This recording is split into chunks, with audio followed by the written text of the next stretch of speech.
నమస్తే welcome to focus. తెలంగాణలో పసుపు పంటకు మంచి రోజులు రానున్నాయి. పండుగ పూట కేంద్రం పసుపు రైతులకు ఊపిరిపోసింది. నిజామాబాద్ జిల్లాలో జాతీయ పసుపు బోర్డు ఏర్పాటు చేసింది. జిల్లా రైతుల చిరకాల వాంఛను తీర్చింది. బోర్డు చైర్మన్ గా నిజామాబాద్ జిల్లాకు చెందిన బీజేపీ సీనియర్ నేత పల్లె గంగారెడ్డిని నియమించింది. పసుపు బోర్డుతో రైతులకు పూర్వ వైభవం రానుందా? రైతులకు ఈ బోర్డు ఏ మేరకు ప్రయోజనం కలిగించనుంది? బోర్డు ఏర్పాటుపై పసుపు రైతులు ఏం చెప్తున్నారు? నిజామాబాద్ జిల్లా పసుపు రైతుల దశాబ్దాల కల నెరవేరింది. జాతీయ పసుపు బోర్డు నిజామాబాద్ లో ఏర్పాటయ్యింది. కేంద్ర వాణిజ్య శాఖ మంత్రి పీయూష్ గోయల్ ఢిల్లీ నుంచి వర్చువల్ గా బోర్డును ప్రారంభించారు. నిజామాబాద్ లో పసుపు బోర్డు ఏర్పాటు చేస్తామని గత అసెంబ్లీ ఎన్నికల్లో ప్రధానమంత్రి నరేంద్ర మోడీ ప్రకటించారు. 2023 అక్టోబర్ 1న మహబూబ్ నగర్ ఎన్నికల ప్రచార సభలో ప్రధాని మోడీ పసుపు బోర్డు ఏర్పాటు చేస్తున్నట్లు తెలిపారు. అక్టోబర్ 4న కేంద్ర వాణిజ్య శాఖ దీనిపై గెజెట్ నోటిఫికేషన్ జారీ చేసింది.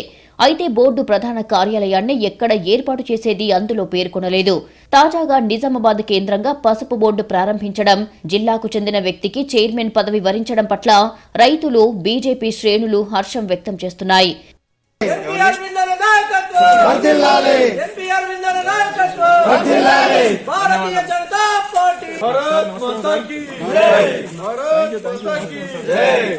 పసుపు బోర్డు ఏర్పాటుతోటి ఇక్కడ పసుపుకు సంబంధించినటువంటి వంగడాలపైన, విత్తనోత్పత్తి పైన కూడా పరిశోధన జరుగుద్ది. అదేవిధంగా పసుపు ఆధారిత పరిశ్రమలు రావడానికి కూడా అవకాశం ఉంటుంది. పసుపు ఆధారిత వాల్యూ అడిషన్ ప్రాడక్ట్స్ పైన కూడా పరిశోధన జరుగుద్ది. అదేవిధంగా పసుపు ఎగుమతుల పైన కూడా ఇక్కడ రైతులకి అవగాహన రావడంతో పాటుగా వ్యాపారులు కూడా ఇక్కడికి మరింతగా వచ్చేటువంటి అవకాశం ఉంది. అదేవిధంగా ఇక్కడ పసుపు ఆధారిత కుర్క్మిన్ ఎక్స్ట్రాక్టింగ్ ప్లాంట్లు కానీ వచ్చే అవకాశం ఉంది. ఇక్కడ పసుపు బోర్డు ఏర్పాటుతోటి ఇక్కడ రైతుల ఆదాయం పెరగడంతో పాటుగా ఇక్కడ రైతులకి ఉపాధి అవకాశాలు కూడా పెరుగుతాయి. ఇక్కడ ఈ ప్రాంత అభివృద్ధికి మరింత పాటలు పడతాయని ఒక పసుపు రైతుగా, ఒక యువ రైతుగా తెలియజేసుకుంటున్నాం. ఎన్నో ఉద్యమాల ఫలితం, ఎన్నో రాస్తారోకాలు, ఎన్నో ధర్నాలు, జాతీయ స్థాయిలో ఎన్నికల వ్యవస్థలో కూడా ఒక జాతీయ స్థాయిలో ఈ పసుపు రైతుల యొక్క ఆకాంక్షలను నిలబెట్టి 2018లో జాతీయ స్థాయి దృష్టికి తీసుకుపోవడంతో పాటుగా ఈ రోజు ఈ కళ సాకారం అవుతుంటే రైతులందరూ ఆనందిస్తున్నటువంటి సమయం. రాష్ట్రంలోని అత్యధిక పసుపు సాగు చేసి ఆర్మూరు రైతులు పసుపు బోర్డు కోసం ఏళ్ల తరబడి పోరాటం చేశారు. 3 దశాబ్దాలుగా ప్రత్యేక బోర్డు డిమాండ్ ఉందే. చిరకాల వాంఛగా ఉన్న పసుపు బోర్డు సాధన కోసం రైతులు జేఏసీగా ఏర్పడి పోరుబాట పట్టారు. రైతుల ఉద్యమాలతో ప్రధాన పార్టీలన్నీ ఇదే ఎజెండాతో ఎన్నికలకు వెళ్లాయి. ఉద్యమం ఊపు మీద ఉండటంతో పార్లమెంట్ పరిధిలోని 176 మంది పసుపు రైతులు నామినేషన్లు వేసి దేశం దృష్టిని ఆకర్షించారు. పసుపు సుగంధ ద్రవ్యాల్లో ఒకటిగా ఉండటంతో స్పైసెస్ బోర్డు పరిధిలో కొనసాగింది. అయితే రైతులు మాత్రం స్పైసెస్ బోర్డు కాదు, పసుపు బోర్డు కావాలంటూ తమ పోరాటం కొనసాగించారు. పసుపు బోర్డు ఏర్పాటు చేసే ప్రతిపాదన ఏదీ లేదని పార్లమెంటు సాక్షిగా కేంద్రం వెల్లడించింది. దీంతో రైతులు ఉద్యమాన్ని మరింత ఉధృతం చేశారు. పసుపు బోర్డు అంశం కీలకంగా మారింది. ఆలూరుకి వెళ్ళి మేము ఆరుగురం అప్పుడు ఎంపీ మీద పొడి చేసినాం, కవిత మీద, మోదీ మీద ఇద్దరు చేసినాం. ఢిల్లీకి పోయి పోలీసు వాళ్ళు ఒకళ్ళు పోనీయలే, ఒకళ్ళు పోనీపోతే ఒకళ్ళు పోలీసు వాళ్ళు కొట్టు వాడే చిరు ఒకళ్ళు వేసి నామినేషన్ వేసారు. కానీ వేసి ఆయన వచ్చిండ్రు. అదొకటి మొత్తం ప్రపంచంలో పేరు వెళ్ళిపోయింది. లాభం మంచిగా ఉంటుంది కదా ఇది, అందుకు తిప్పల పడది దీనికి వరకే కదా. ఎట్టకేలకు ఆర్యానగర్లో స్పైస్ బోర్డు ప్రాంతీయ కార్యాలయంలోనే జాతీయ పసుపు బోర్డు కార్యాలయం కొనసాగించాలని నిర్ణయించారు. బోర్డు ఏర్పాటుతో పసుపు పంటకు పూర్వ వైభవం వస్తుందని, సాగు మరింతగా పెరుగుతుందని చెబుతున్నారు రైతులు. గత 30 సంవత్సరాల నుంచి ఈ పసుపు బోర్డు కావాలని రైతులు, ఈ ప్రాంతంలో ఉన్న రైతులు అనేక పోరాటాలు చేసి చివరిగా 2019లో పార్లమెంట్లో 170 మంది రైతులు నామినేషన్ వేసి దీన్ని ఒక జాతీయ స్థాయిలో ఈ ఉద్యమానికి గుర్తింపు తీసుకొచ్చి రైతులు చాలా సంతోషం వెలిబుస్తున్నారు. భవిష్యత్తులో కూడా దీన్ని బోర్డు ఏర్పాటు చేయడమే కాకుండా ఈ బోర్డు ద్వారా ఈ రైతులకు ఉపయోగపడే కార్యక్రమాలు చేపట్టి భావితరాలకు ఉపయోగపడే విధంగా దీని నియమ నిబంధనలు రూపొందించి దీనికి ప్రత్యేకమైన నిధులు కేటాయించి రైతులకు ఉపయోగకరంగా చేయాలని రైతుల పక్షాన మరొకసారి విజ్ఞప్తి చేస్తున్నాం. ఈ టెక్నాలజీ విధానం కూడా దేశ విదేశాలకు ఎగుమతి చేసి ఈ ప్రాంత రైతాంగం అంతా సుభిక్షంగా ఉండే విధంగా ప్రభుత్వము, తదనంతరం ఈ కొత్తగా ఏర్పడ్డ చైర్మన్ గారు కానీ, స్థానిక పార్లమెంట్ సభ్యులు కానీ కేంద్ర ప్రభుత్వం దృష్టికి తీసుకుపోయి ప్రత్యేక నిధులు ఈ పసుపు యొక్క ఉత్పత్తులని అమ్మకం, విదేశాలకు ఎగుమతులు చేసి రైతాంగానికి ఇంకా తోడ్పాటు అందించాలని రైతుల పక్షాన విజ్ఞప్తి. నిజామాబాద్ జిల్లా ఆర్మూరు రెవెన్యూ డివిజన్లో 1950వ దశకంలో పసుపు సాగు ప్రారంభించారు రైతులు. జగిత్యాల, నిర్మల్ జిల్లాల రైతులు ఈ పంటను పెద్ద మొత్తంలో సాగు చేశారు. ఒక్క నిజామాబాద్ జిల్లాలోని 50,000 ఎకరాల్లో పసుపు పంట సాగు చేసేవారు. ఇక్కడ పండించిన సుమారు 12 లక్షల క్వింటాళ్ల పంటను నిజామాబాద్ పసుపు మార్కెట్తో పాటు మహారాష్ట్రలోని సాంగ్లీ మార్కెట్లో విక్రయాలు జరిపేవారు రైతులు. అప్పట్లో క్వింటా పసుపు 5,000 వరకు పలికింది. 2011లో ఏకంగా క్వింటా 16,000కు అమ్ముడయ్యింది. అప్పటి నుంచి ఇప్పటి వరకు సగటున క్వింటా 6,000 పలికినా రైతులు సాగు మానుకోకుండా క్రమక్రమంగా తగ్గిస్తూ వస్తున్నారు. 40 సంవత్సరాల రైతుల ఆకాంక్ష ఇవాళ పసుపు బోర్డు అనేది మొన్న మోడీ గారు వచ్చి నిజామాబాద్లో పసుపు బోర్డు ప్రకటన చేసిండ్రు. ఇవాళ గెజిట్ నోటీస్ ఇచ్చి దీనికి ఒక చైర్మన్ని నియమించి పసుపు బోర్డు నిజామాబాద్లో చేయడం చాలా సంతోషం. కాకపోతే ఒకటి మద్దతు ధర అనేది కంపల్సరీ ఇవాళ 15,000 ఇస్తారా 10 ఇస్తారా నిలకడ ధర రైతులకు కావాల్సిందే. కనీసం 15,000కు తగ్గకుండా ప్రకటన చేయవలసిందిగా రైతుల పక్షాన డిమాండ్ చేస్తున్నారు. పసుపు పంటకు మద్దతు ధర ప్రకటించి క్వింటాకు 12 నుంచి 15,000 వరకు ధర పలికితే ప్రయోజనం ఉంటుందని చెబుతున్నారు రైతులు. పసుపు బోర్డుతో పంటకు నిర్ణీత మద్దతు ధర ప్రకటించే అవకాశం ఉంటుందని ఆశగా ఉన్నారు. నాణ్యమైన వంగడాల రూపకల్పనకు పరిశోధనలు జరుగుతాయని చెబుతున్నారు. సాగులో ఆధునిక పద్ధతులు, యాంత్రీకరణ వైపు అడుగులు పడనున్నాయి. సాగును పెంచేందుకు ప్రోత్సాహకాలు, రాయితీలు పెరుగుతాయి.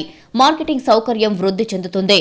కర్షకుల ఇబ్బందులు, సమస్యల పరిష్కారానికి వేదిక దొరుకుతుంది. ప్రధాన కార్యాలయం నిజామాబాద్లో ఉండటంతో దేశవ్యాప్తంగా సాగుదారులతో మమేకమయ్యే అవకాశం ఏర్పడనుంది. దశాబ్దాల ఉద్యమాల ఫలితంగా ఎట్టకేలకు ఇందూర్కు పసుపు బోర్డు కళ నెరవేరింది. బోర్డు చైర్మన్ పదవి జిల్లాకు చెందిన వ్యక్తిని వరించింది. పసుపు బోర్డు కోసం దశాబ్దాలుగా పోరాటం చేశారు రైతులు. బోర్డు ఏర్పాటుతో మార్కెట్లో ఒడిదుడుకులు ఉన్నా పంటకు గిట్టుబాటు ధర లభిస్తుందని ఆశగా ఎదురుచూస్తున్నారు. సాగు విస్తీర్ణం సైతం పెంచుతామని చెప్తున్నారు రైతులు. పసుపు సాగుకు నిజామాబాద్ జిల్లాలో ఆర్మూరు ప్రాంతం ప్రసిద్ధి చెందింది. ఆర్మూర్, బాల్కొండ, నిజామాబాద్ రూరల్ నియోజకవర్గాల్లో ఒకప్పుడు 50,000 ఎకరాల్లో పసుపు సాగు చేసేవాళ్లు. అయితే క్రమంగా సాగు విస్తీర్ణం తగ్గించారు రైతులు. కొంతకాలంగా పసుపు పంటకు గిట్టుబాటు ధరలు లేవు. పసుపు దిగుబడులు తగ్గిపోవడంతో రైతులు సాగు తగ్గించారు. జిల్లాలో 20,000 ఎకరాల్లో పసుపు సాగు చేశారు. గత సీజన్లో పసుపు పంటకు మంచి ధర లభించింది. దీంతో రైతులు సాగు విస్తీర్ణం పెంచారు. ఈ దఫా 25,000 ఎకరాల్లో సాగు చేశారు. మార్కెట్ ఒడిదుడుకులు పసుపు సాగుకు రైతులను దూరం చేస్తూ వచ్చింది. పసుపు పంటకు మద్దతు ధర లేకపోవడం, గిట్టుబాటు ధర రాకపోవడంతో రైతులు రోడ్డెక్కి పోరాటం చేశారు. పసుపు బోర్డు కోసం ఏళ్ల తరబడి ఆందోళనలు కొనసాగాయి. పసుపు బోర్డు వస్తే తమ పంటకు మద్దతు ధర వస్తుందని రైతులు ఆశపడుతున్నారు. బోర్డు ఏర్పాటుతో సాగు మరింతగా పెంచుతామని చెబుతున్నారు. అయితే నాణ్యమైన పసుపు పంట సాగు చేయాలని కోరుతున్నారు జాతీయ పసుపు బోర్డు చైర్మన్ పల్లె గంగారెడ్డి. అందరి సహకారంతోనే పసుపు బోర్డు ఏర్పాటు చేసుకోవడం జరిగింది. పసుపు బోర్డు ప్రధానమంత్రితోనే పాలమూరులో అనౌన్స్ చేయించి నిజామాబాద్కు వచ్చి రైతులకు భరోసా కల్పించి మళ్ళీ పసుపు బోర్డు ఏర్పాటు చేసే బాధ్యత ఎన్నికలైన తర్వాత అని చెప్పి ఎన్నికలు అయిపోయిన తర్వాత మళ్ళీ 1 ఇయర్ లోపలనే పసుపు బోర్డుని నిజామాబాద్ కేంద్రంగా ఏర్పాటు చేయడం. దేశంలో అనేక రాష్ట్రాలు పోటీ పడ్డప్పటికి కూడా తెలంగాణ కంటే ఎక్కువ ప్రొడక్షన్ చేస్తున్నట్టు మహారాష్ట్ర కానీ, తమిళనాడు కానీ, కర్ణాటక కానీ ఈ రాష్ట్రాలు పోటీ పడ్డప్పటికి కూడా అనేక సంవత్సరాలు పోరాటం చేసినటువంటి రైతులు, దానికోసం నిరంతరం శ్రమించినటువంటి రైతులు. కాబట్టి ఆ ప్రాంతంలో ఉంటేనే బాగుంటున్నటువంటి ఆలోచనతో మోదీ గారు మన గౌరవ పార్లమెంట్ సభ్యులు చెప్పినటువంటి విషయాన్ని అర్థం చేసుకుని ఈ నిజామాబాద్కు కేంద్రీయ కార్యాలయాన్ని కేటాయించినందుకు కేంద్ర భారతీయ జనతా పార్టీ నాయకత్వానికి, కేంద్ర ప్రభుత్వానికి, రాష్ట్ర బీజేపీ నాయకత్వానికి, కేంద్ర మంత్రులకు ప్రత్యేకంగా ధన్యవాదాలు తెలియజేసుకుంటూ పసుపు బోర్డు ఏర్పాటుతో స్థానిక నేలలకు అనుగుణంగా వంగడాలను తయారు చేయనున్నారు. సాగులో అవసరమైన సాంకేతికత పెరగనుంది. అంతర్జాతీయ ప్రమాణాలతో నాణ్యతను బట్టి గ్రేడ్లుగా విభజించితే విక్రయాలకు ఆస్కారం ఏర్పడుతుంది. ఎగుమతులు పెరిగే అవకాశం ఉంటుంది. గిట్టుబాటు ధర దక్కకపోతే ప్రభుత్వం బోనస్ ప్రకటించి కొనుగోలు చేసే ఛాన్స్ ఉంటుంది. ఈ పంటను వ్యవసాయ శాఖలోకి మార్చి ముందే మద్దతు ధర ప్రకటించే అవకాశం ఉంటుందని నిపుణులు చెబుతున్నారు. గతంలో మనకు స్పైస్ బోర్డులో ఉంది. స్పైస్ బోర్డులో ఎన్నో పంటలు ఉన్నాయి. ప్రత్యేకంగా పసుపు బోర్డు రావడం కారణంగా మన జిల్లా ప్రజలకే కాదు, దేశంగా మహారాష్ట్ర ఏదైతే పసుపు పండించే అన్ని జిల్లాల యొక్క రైతులకు కూడా ఇది లాభంగా కాబోతుంది. అంతేకాకుండా ఈ బోర్డు ద్వారా భవిష్యత్తులో మేము భారతీయ కిసాన్ తరపున కూడా ఇంకా 5-6 పంటలకు ధర నిర్ణయించవలసిన ఎంఎస్ని నిర్ణయించాలని చెప్పి కోరుతున్నాం. ఎందుకంటే అందులో ఒకటి పసుపు కావచ్చు, మిర్చి కావచ్చు, స్పైసులలో ఆయిల్ గింజలు, పామ్ ఆయిల్ కావచ్చు, అట్లాగే ఉల్లిపాయలు కావచ్చు, అంటే ఇంకా మిగతా కొన్ని పంటలకు కూడా మద్దతు ధర రావాల్సిన అవసరం ఉంది.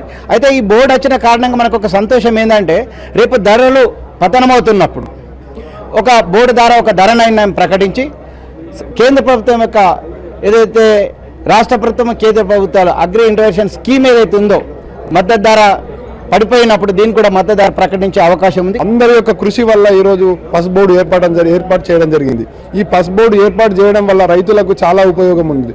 ఎక్కడైతే ఇప్పుడు బయ్యర్స్ ఎక్స్పోర్టర్స్ ఉన్నారో ఆ ఎక్స్పోర్టర్స్ని అందరినీ ఇక్కడికి తీసుకొచ్చి ఇక్కడే క్వాలిటీ కానీ ఇంకేదైనా రైతులకు కావాల్సిన పనిముట్లు కానీ అవన్నీ క్వాలిటీ చేసి ఎక్స్పోర్ట్ చేయడానికి అవకాశం ఉంటుంది. అదేవిధంగా రైతులు కూడా 12 మ్యానుఫ్యాక్చర్ తీసుకొస్తే ఇక్కడికి ఎక్స్పోర్టర్స్ కూడా వస్తారు. ఎక్కువ శాతం మంది ఎక్స్పోర్టర్ రావడం వల్ల కూడా ధర పెరిగే అవకాశం ఉంటుంది. పసుపు బోర్డు ఏర్పాటు చేయడాన్ని రైతులు స్వాగతిస్తున్నారు. బోర్డుకు తగినన్ని నిధులు ఇవ్వాలని కోరుతున్నారు. పసుపు పంటకు మద్దతు ధర వచ్చేలా బోర్డు ప్రయత్నం చేయాలని విజ్ఞప్తి చేస్తున్నారు. ఆ దిశలో పసుపు బోర్డు ప్రయత్నాలు ఉంటాయని ఆశిస్తున్నారు. 3 దశాబ్దాల కింద అప్పుడు మనకు అప్పటి నుంచి పోరాటం చేస్తున్నాం. ఇప్పుడు మనకు ఒకప్పుడు 1 క్వింటాల్ పసుపు అమ్మితే 1 తులం బంగారం వస్తుండే.